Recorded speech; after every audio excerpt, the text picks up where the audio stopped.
This story is titled, I Caught My Fiancée Sending Pics of Our Daughter to Her Ex. Then she started acting defensive when I confronted her, so I asked for a paternity test. Hey everyone! We spend so much time finding you the best stories. Please don't forget to hit that subscribe button. It really helps our channel. Now let's start the video. OP starts by saying, Hey Reddit, I need to get this off my chest because I honestly don't know what else to do. My fiancée Sarah and I have been together for 4 years. We have a beautiful little girl, Lily, who's 2 years old. She's my world, my reason for everything. Sarah and I have had our ups and downs like any couple, but I thought we were solid, you know? I mean, we were planning our wedding for next year, and I was ready to spend the rest of my life with her.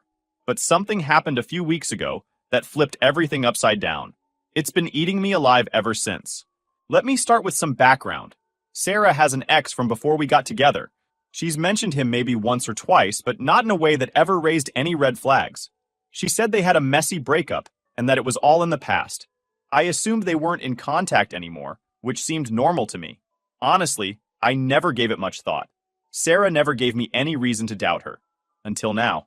A couple of weeks ago, Sarah was in the shower and her phone buzzed. Normally, I wouldn't even look at it. I'm not the kind of guy to go through her phone or anything like that. We've always had a pretty open relationship when it comes to trust. But this time was different. The notification caught my eye because of the name. Her ex. I won't say his name here, but seeing it pop up on her screen made me freeze. My first thought was, why is he messaging her? I mean, we've been together for years, and as far as I knew, they hadn't talked at all during that time. Curiosity got the better of me, and I opened the message. It was a picture of Lily. It wasn't anything weird or inappropriate. It was just a cute picture of her smiling at the park, one we had taken during a family day out the week before. But seeing that photo and a message to her ex made my stomach drop. It felt wrong. What really threw me off, though, was the chat history. Or, more accurately, the lack of one. There were no messages before that photo. Nothing. Just the picture of Lily and a single response from him saying, she's beautiful.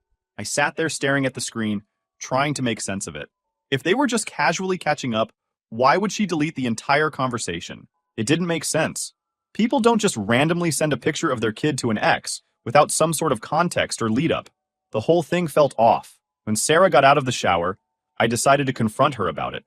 I didn't want to come off as accusatory right away, so I tried to stay calm. I showed her the message and asked, why are you sending pictures of Lily to your ex? Her reaction was immediate. She got defensive, like really defensive. She grabbed her phone out of my hand and said, it's not a big deal. We were just catching up. I asked her what they were catching up about, and why she felt the need to send him a picture of Lily. She said he had asked how life was going, and that he had been curious about Lily because he knew she had a child now. That doesn't explain why you deleted the rest of the conversation, I said. Her face changed when I said that. She hesitated for a moment, then shrugged it off like it wasn't important. I just didn't think you'd understand, she said. That pissed me off. Understand what? I asked. If it's nothing, why are you hiding it? She rolled her eyes and said I was overreacting. That's when the argument started. I told her straight up that it wasn't okay for her to share pictures of our daughter with her ex behind my back. I asked her how she'd feel if I was sending pictures of Lily to one of my exes. She didn't really answer that. Instead, she flipped it around on me. Do you even trust me? She asked. Are you really that insecure? That comment hit me like a punch in the gut. Of course I wanted to trust her, but how was I supposed to trust her when she was hiding things from me? I told her that, and she just kept saying I was blowing things out of proportion. I asked her flat out if there was something going on between her and her ex. She got mad, like really mad. She started yelling, saying that I was being ridiculous and that I was turning a harmless conversation into something it wasn't. But the more defensive she got, the more suspicious I felt. I couldn't shake the feeling that there was more to this than she was letting on. Finally, I asked the question that had been eating away at me since I saw the message. Is Lily mine? Her face went pale. She stared at me like I had just slapped her. How can you even ask me that? She said, tears welling up in her eyes. I don't want to ask it, I said. But you're not giving me much of a choice. If there's nothing to hide, then why are you so afraid of being honest with me? She started crying, saying that I was destroying our relationship and that she couldn't believe I would accuse her of something like this. But at that moment, I didn't feel like I could trust her anymore. The night I told her I wanted a paternity test, she cried for hours. I sat on the couch, trying to wrap my head around everything. She eventually came out of the bedroom, her face red and swollen from crying, and asked if we could talk. I said, sure. but I was so emotionally drained that I wasn't sure how much I even wanted to hear. She sat down across from me and started talking about how much she loves me, and how she'd never do anything to hurt me. She kept saying, "I can't believe you're doing this. I can't believe you don't trust me." "I did trust you," I said, "but you're not exactly making it easy right now. You've been hiding things from me. How do you expect me to react?" She didn't really answer. Instead, she shifted the focus to Lily. "Lily is your daughter," she said. "She loves you. How can you even question that?" I told her I wasn't questioning how much I love Lily. That's never been the issue. What I'm questioning is Sarah's honesty. "You've been lying to me," I said. "Maybe not outright, but by hiding things, by deleting messages. That's the same thing as lying. You're the one who's making me question everything." At that point, she got angry again. She stood up, crossed her arms, and said, "You're being ridiculous. This isn't about Lily. This is about your insecurities. You're just looking for a reason to pick a fight." That hit a nerve. I told her this wasn't about me being insecure. It was about trust. "You've been sending pictures of our daughter to your ex. You've been talking to him behind my back. How is this my fault?" She didn't answer. Instead, she started pacing the room, muttering about how she couldn't believe this was happening. "I'm going to ask you one more time," I said. "Why did you delete the rest of the conversation?" Her answer this time was different. She said, "I deleted it because I knew you'd react like this. You're always so quick to assume the worst." That made me pause. It wasn't an outright denial of anything, just an excuse for why she'd hidden it. "If it was innocent, you wouldn't have had to delete it," I said. "If you're telling me the truth, you'd have no reason to hide it." At this point, she started crying again, but this time it felt different. It didn't feel like she was crying because she was hurt. It felt like she was crying because she was cornered. "I can't believe you're doing this," she said through her tears. "You're going to ruin everything." "No," I told her. "You're the one who's ruining everything. You're the one who made this mess, not me." After that conversation, things only got worse. Sarah started avoiding me entirely. She'd take Lily and disappear for hours, saying she was going to her mom's house or running errands. When she was home, she barely spoke to me. The tension was unbearable. A few days after that initial argument, I decided to dig a little deeper. I hate to admit it, but I went through her phone again. She had changed her password, which only made me feel more suspicious. I asked her about it, and she said, "I need some privacy. You're clearly not respecting boundaries." "Privacy?" I asked. "You're hiding something, and you know it." She didn't respond. That same night, I called her out again. I told her straight up that if there's nothing going on, she needs to prove it. "If you have nothing to hide, let me see your phone," I said. She refused. That was the final straw for me. "If you can't even be honest with me now, what am I supposed to believe?" I asked. She kept saying things like, "You're blowing this out of proportion," and "I can't believe you're doing this to us." But the more she tried to deflect, the more convinced I became that something wasn't right. I told her again that the paternity test was happening, whether she liked it or not. She begged me not to, saying it would tear us apart, but I told her the damage was already done. The next few days were a blur. I was trying to hold it together for Lily's sake, but it wasn't easy. Every time I looked at her, I felt this mix of love and fear. Love because she's my little girl, and I'd do anything for her. Fear because I didn't know what the test would say. Sarah, on the other hand, was acting like a completely different person. She went from being defensive and angry to suddenly trying to be overly sweet. She'd bring me coffee in the morning, offer to make my favorite meals, and kept saying things like, "I just want us to be okay again." But I wasn't buying it. It felt like damage control, not genuine remorse. One night after Lily had gone to bed, Sarah sat down next to me on the couch and said, "Can we just move past this? I hate what this is doing to us." "I can't move past it until I know the truth," I told her. She sighed and looked down at her hands. "What happens if the test comes back and Lily's not yours?" she asked. That question hit me like a ton of bricks. I didn't even know how to respond. After a long pause, I said, "I don't know. I guess we'll cross that bridge if we get there." She started crying again, but I didn't comfort her this time. I just sat there, staring at the floor, wondering how things had gotten to this point. At this point, we're in a holding pattern. I've scheduled the paternity test, and I'm waiting for the appointment. Sarah knows it's happening, but she hasn't brought it up again.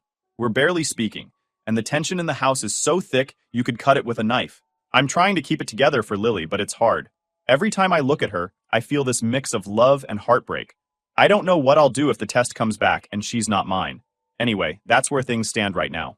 I'll update when I know more. Hey everyone. Before we dive into the update, if you're enjoying these stories and want to support the channel, don't forget to hit that subscribe button. It really helps our channel. Update 1 point. The days leading up to the paternity test were some of the most emotionally draining of my life. The atmosphere at home was unbearable. Sarah and I were like strangers, walking past each other without a word. I'd catch her looking at me sometimes, her face a mix of sadness and anger, but I didn't have the energy to engage. I spent a lot of time with Lily. Every moment with her felt bittersweet, knowing that soon everything could change. We'd play with her favorite toys, watch her favorite shows, or just sit together while she babbled about things only a 2-year-old could understand. She has this way of looking up at me with these big, innocent eyes, like I'm her entire world, and that's what made it so hard. At night, when Lily was asleep, I'd sit on the couch and just think. My mind was a constant storm of what-ifs. What if she wasn't mine? What if everything I thought I knew about my family was a lie?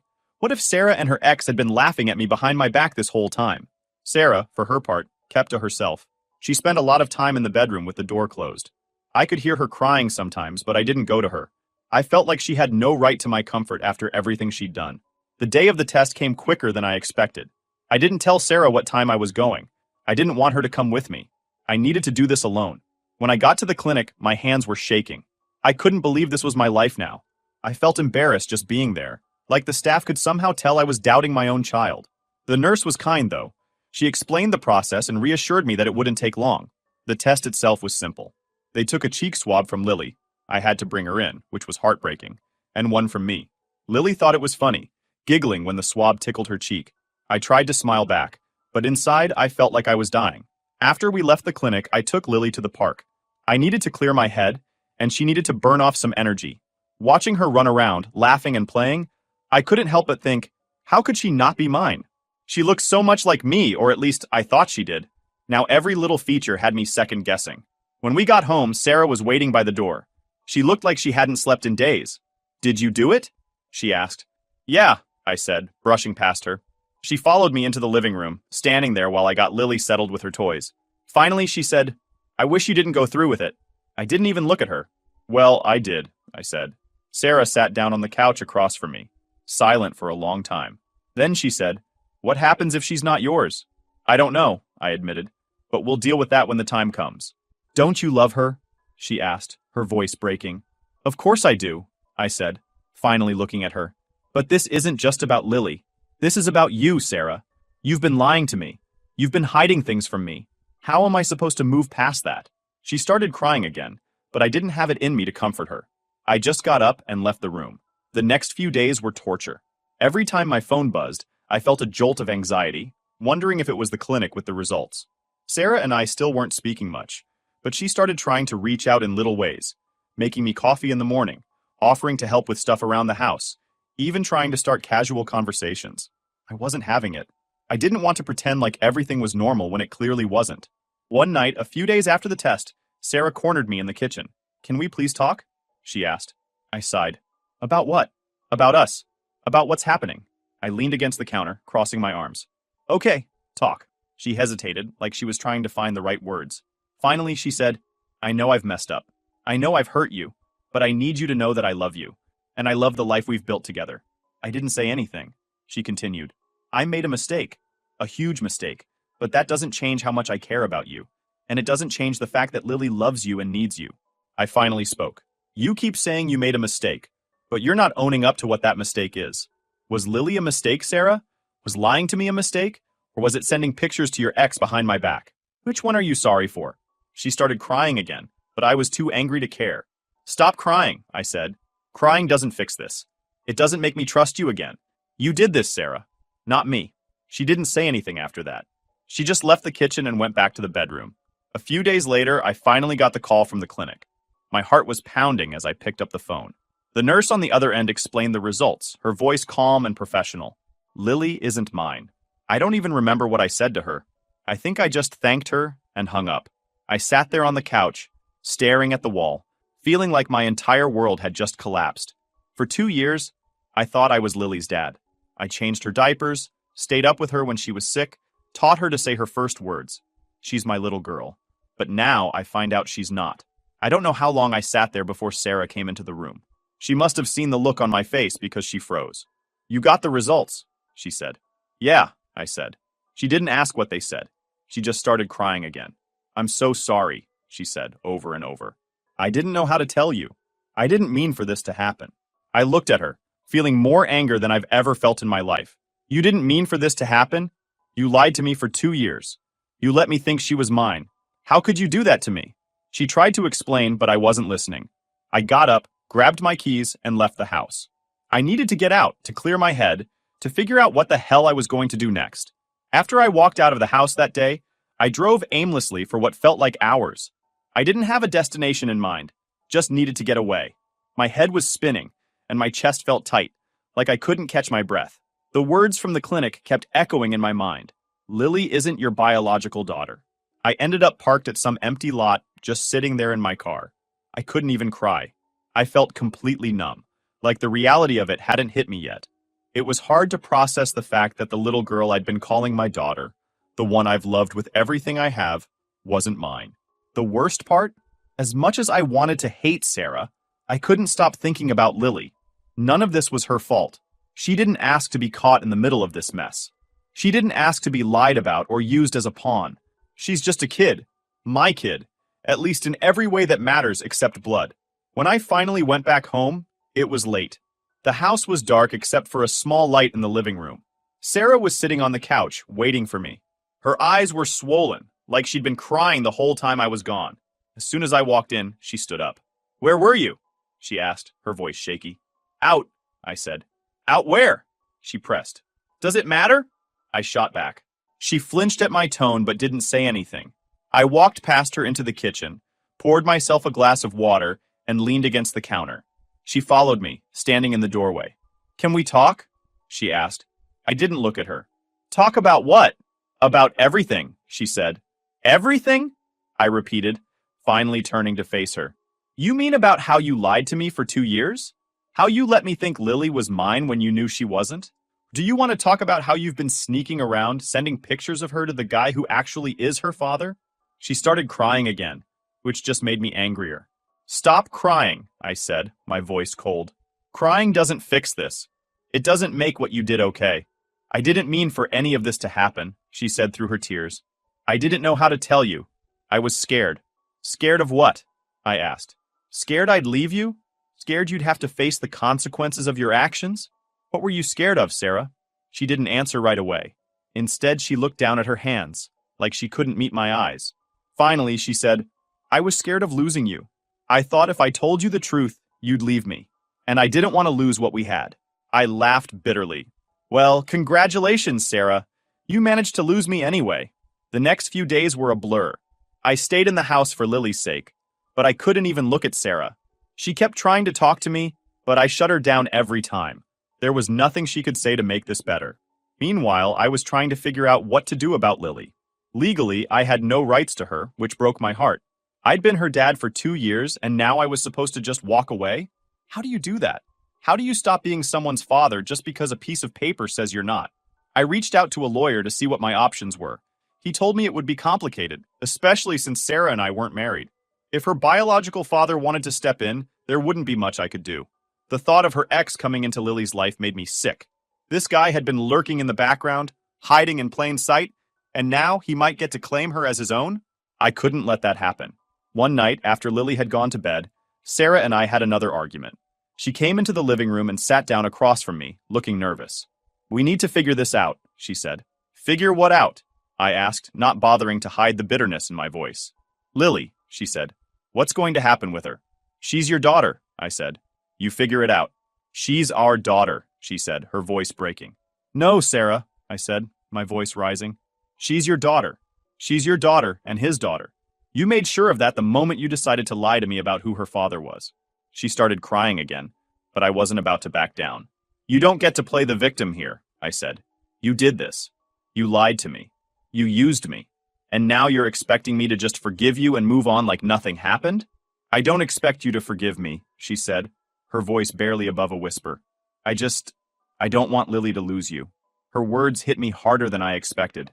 As angry as I was at Sarah, I knew she was right. This wasn't just about me and her. This was about Lily, too. And no matter how much I hated Sarah for what she did, I couldn't bring myself to hate Lily. but I didn't know what to say, so I just sat there in silence. I don't know what's going to happen next. My heart feels like it's been ripped in half. I love Lily more than anything, but I don't know if I can keep pretending everything's okay. And as for Sarah, I don't think I'll ever be able to forgive her. For now, I'm just taking it one day at a time. Final update. Dot. Hey Reddit. I know it's been a while since my last update, but I've finally gotten to a place where I can share everything that's happened. A lot of you had questions, and I think it's time I lay it all out. Things have escalated, and to be honest, this will probably be the last time I talk about this. So, let's get into it. After the paternity test confirmed that Lily wasn't mine, everything fell apart even more than it already had.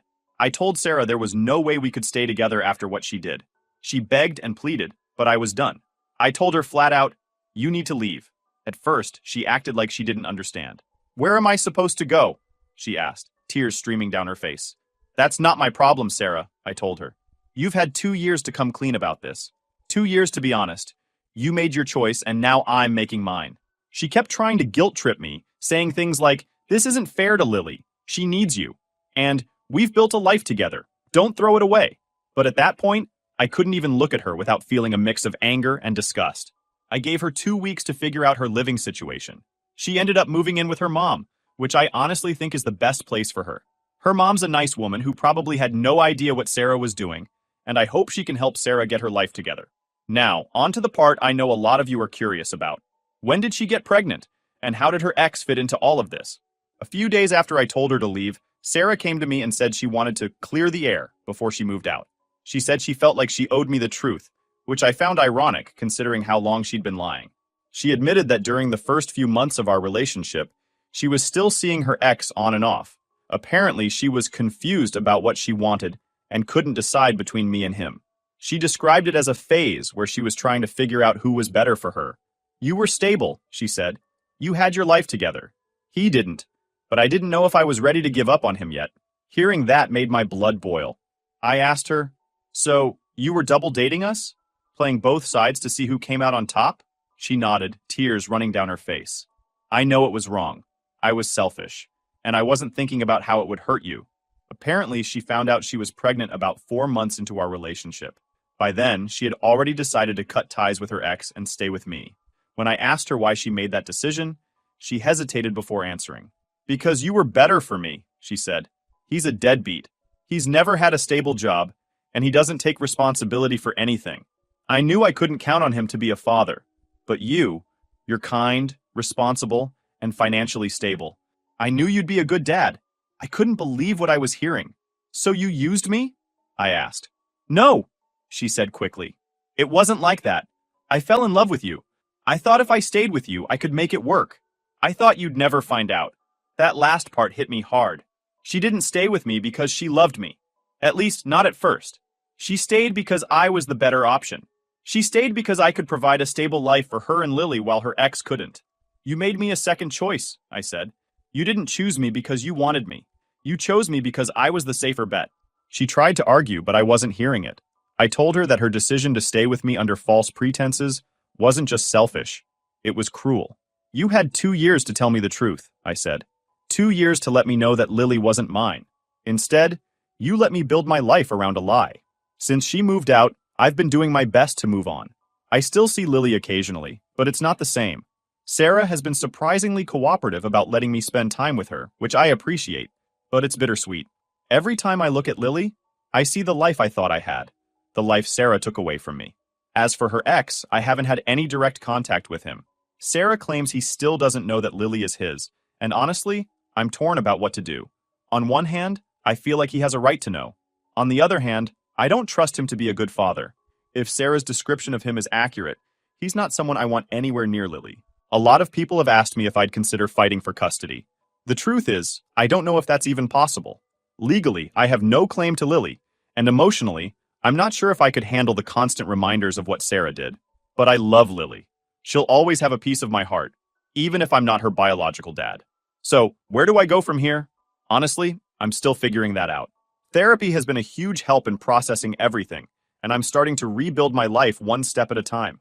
I've reconnected with some old friends and started focusing on hobbies I'd neglected. It's not much, but it's a start. As for Sarah, I wish her the best, But I don't see any path forward where she's a part of my life. I can't forgive her for what she did, and I don't think I ever will. She didn't just betray me, she betrayed Lily too.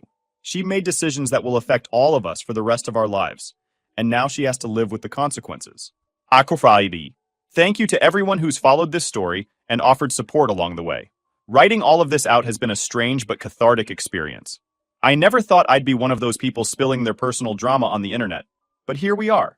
To those who've been in similar situations, stay strong. It's not easy, but you'll get through it. And to everyone else, take care of the people you love.